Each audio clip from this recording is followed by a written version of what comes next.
Warahmatullahi wabarakatuh. Selamat pagi dan salam hebat buat kita semua. Pada kesempatan ini saya akan melakukan percakapan pra-observasi. Tentunya saya ditemani oleh seorang teman guru. Beliau adalah Ibu Imelda, guru bahasa Inggris. Kami akan melakukan percakapan sebelum melakukan observasi kelas. Tujuannya supaya sebelum melakukan observasi sudah ada persiapan-persiapan tentang target-target yang akan dicapai. Baik Ibu Imel, kita langsung saja. Ini kita melakukan percakapan seperti yang saya sampaikan kemarin. Mungkin besok Ibu melakukan kegiatan pembelajaran di kelas. Sebelum melakukan kegiatan pembelajaran di kelas, mungkin kita berbincang sedikit tentang persiapan-persiapan untuk masuk ke kelas. Di sini ada beberapa poin yang ingin saya gali. Yang pertama, mungkin saya bisa mendapatkan tujuan pembelajaran apa yang ingin dicapai dalam kegiatan pembelajaran besok. Baik, terima kasih untuk pertanyaannya Ibu Ais. Kebetulan besok itu kami sudah memasuki konten materi yang baru, yaitu tentang tax recount atau teks untuk menceritakan kejadian yang terjadi di waktu lampau.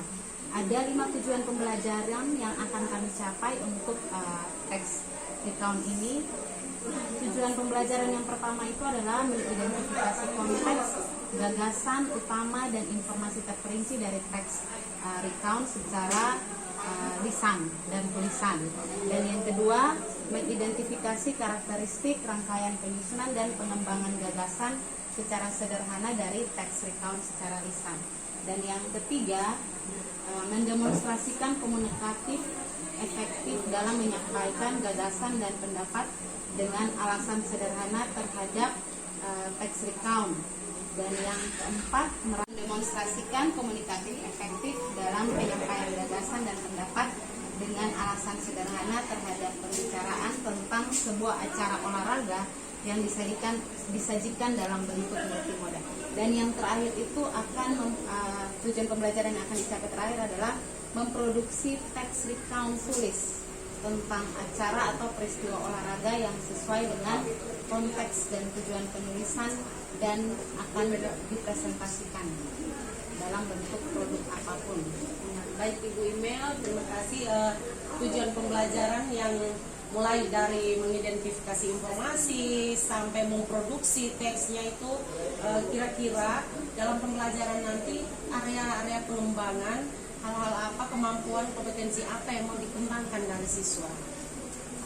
Untuk kompetensi yang akan dikembangkan dari siswa terkait materi tax recount ini ada beberapa, yaitu keterampilan mereka dalam membaca, keterampilan mereka dalam mendengar, dan juga keterampilan mereka dalam menulis. Jadi membaca di sini bagaimana mereka membaca sebuah tax recount dan bisa menjawab pertanyaan-pertanyaan entah itu tersirat atau tersurat sesuai dengan konteks teks. Dan juga untuk keterampilan mendengar, mereka akan disajikan sebuah audio teks dan mereka akan mendengarkan teks tersebut. Setelah itu mereka akan menjawab beberapa pertanyaan terkait teks tersebut. Dan untuk keterampilan menulis, keterampilan menulis ini akan menjadi tugas mereka untuk membuat suatu produk, yaitu mereka akan menulis suatu tax recount dan mereka akan mempresentasikannya. Baik Ibu Imel, jadi ada beberapa keterampilan, yaitu pengetahuan dan keterampilan dikembangkan ya area-areanya, mulai dari keterampilan berbahasa, membaca, sampai dengan mendengar, menulis, dan berbicara ya, kemampuan untuk mempresentasikan. Nah, untuk mencapai area ini, kira-kira strategi apa yang Ibu gunakan atau kembangkan dalam kegiatan pembelajaran, baik menyangkut model maupun teknik pembelajaran. Baik, untuk teknik pembelajaran, model pembelajarannya di sini saya menggunakan problem dengan cepat, dengan mudah untuk menggali solusi apa yang ada pada masalah yang diorientasikan. Sedangkan project based learning di sini saya akan memberikan tugas kepada siswa untuk menyelesaikan suatu produk. Jadi mereka akan menghasilkan suatu produk di mana itu nanti menjadi tulisan mereka sendiri. Sedangkan metode yang kami pakai itu, yang akan kami jalankan di kelas itu diskusi, tanya jawab dan juga kerja kelompok, dan hasilnya itu nanti dipresentasikan oleh siswa-siswa sendiri. Dan juga saya menggunakan pembelajaran berdiferensiasi yang terintegrasi sosial emosional. Baik Ibu Imel, jadi ada 2 metode dan teknik pembelajaran yang digunakan seperti yang disampaikan tadi. Yang terpenting adalah nanti besok dalam kegiatan pembelajaran itu ada pembelajaran yang berpusat pada murid ya.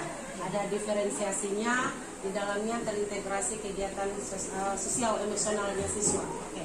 Baik Ibu Imel, terima kasih. Mungkin besok baru kita masuk dalam kegiatan pembelajarannya. Untuk saya mohon izin menyimak kegiatan pembelajaran dalam kelas, melakukan observasinya.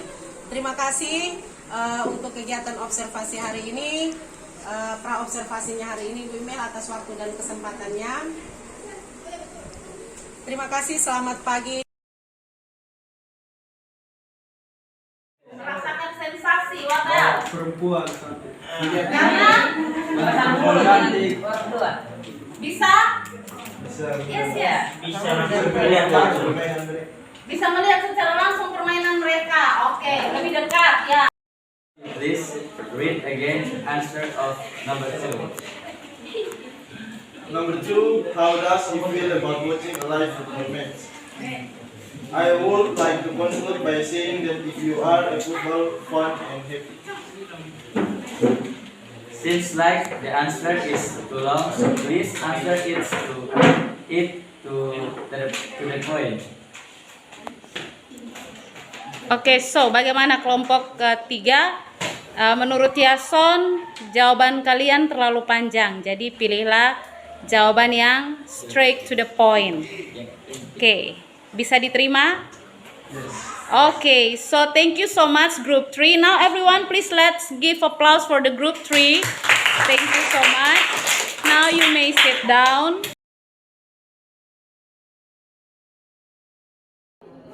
Selamat pagi Pak Erwin dan Bu Imel. Kemarin kita sudah melakukan diskusi pra-observasi, terus itu juga kita sudah melakukan kegiatan observasi di kelas. Kita sudah laksanakan. Hari ini kita berdiskusi sedikit tentang hal-hal yang kita alami pada saat kegiatan pelaksanaan observasi. Nah, Bu Imel, kemarin kan Ibu sudah melakukan pembelajaran di kelas. Untuk kegiatan pembelajaran di kelas kemarin itu sudah berjalan diferensiasinya, atau pada saat pra-nya itu kan rencananya mau melakukan pembelajaran berdiferensiasi ya, diferensiasi konten, diferensiasi proses, produk, diferensiasi apa yang sudah dilakukan tiga medianya atau pembelajaran kemarin materinya tentang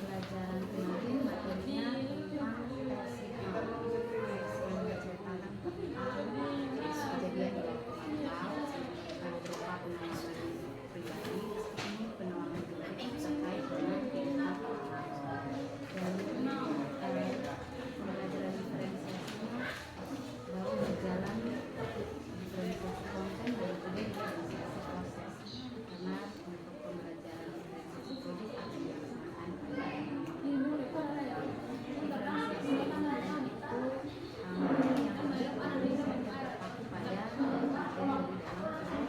yang terpaku pada kegiatan olahraga yang saya sajikan itu kegiatan olahraga bersifat kontekstual. Jadi ada kegiatan olahraga yang baru saja terjadi di Pulau Lote, yaitu yang Bangka kemarin. Jadi anak-anak lebih mereka lebih ada gambaran secara nyata kalau mereka melihat langsung proses tarikan itu. Sedangkan untuk diferensiasi proses di situ ada beberapa kegiatan yang terjadi seperti diskusi kelompok dan juga presentasi. Mereka setelah mereka berdiskusi mereka juga mempresentasikan hasil diskusi. Dan juga ada pertanyaan-pertanyaan yang saya ajukan dan itu bisa dijawab secara individu.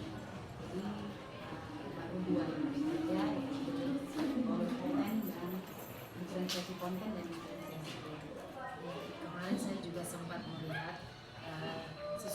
antusias menjawab berbagai pengalamannya, olahraganya juga bervariasi, jenis-jenis olahraga yang pernah mereka alami, mereka lakukan itu juga sudah bervariasi. Jadi kontennya sudah masuk ya, jadi prosesnya sudah masuk. Nah, ini menurut Ibu ya, kira-kira pembelajaran yang sudah dilakukan kira-kira sudah totalitas balik atau ada hal-hal yang perlu kita evaluasi mungkin dari siswanya atau kondisi pembelajarannya. Jadi kemarin itu saya belum merasa bahwa sudah maksimal dari pembelajaran karena masih ada beberapa hal yang harus dievaluasi kembali terkait performa siswa dari kegiatan pembelajaran yang sudah dilakukan. Ada beberapa siswa yang masih belum terlalu aktif dalam berdiskusi sehingga mungkin ke depan bisa mencari lagi solusi yang terbaik untuk mengatasi masalah siswa yang kurang aktif tersebut. Oke, jadi masih ada siswa yang kurang aktif ya, masih ada kira-kira rencana ke depannya, rencana ke depannya pada pelaksanaan kurikulum itu kira-kira apa sih rencana itu sehingga nanti pembelajaran berikutnya siswa lebih aktif, bagaimana atau rencananya targetnya itu strateginya apa yang diterapkan ke depannya sehingga siswa harus lebih aktif. Strategi yang harus diterapkan pembelajaran digital sehingga siswa lebih aktif. Kemarin itu pembentukan kelompok siswa juga mereka dibentuk secara tapi mungkin ada beberapa yang mendapat siswa yang mendapat beban kelompok juga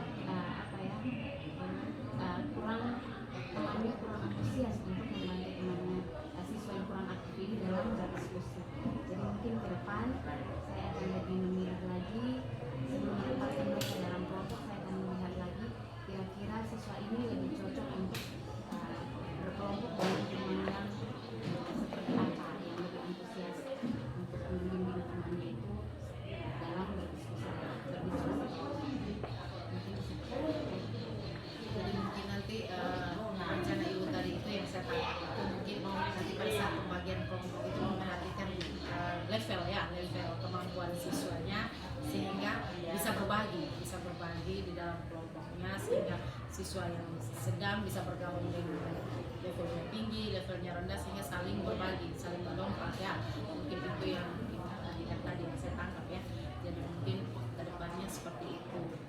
Terus apakah mungkin ada yang lain lagi bimbingannya atau bagaimana dalam kelompoknya dari Ibu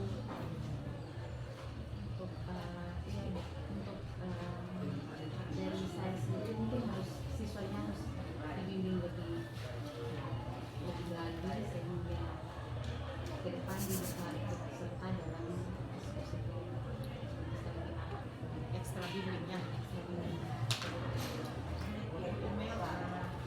refleksi singkat kita tentang kegiatan pasca observasi setelah observasi di kelas. Ini yang terakhir nih. Kira-kira setelah kita melakukan kegiatan pra observasi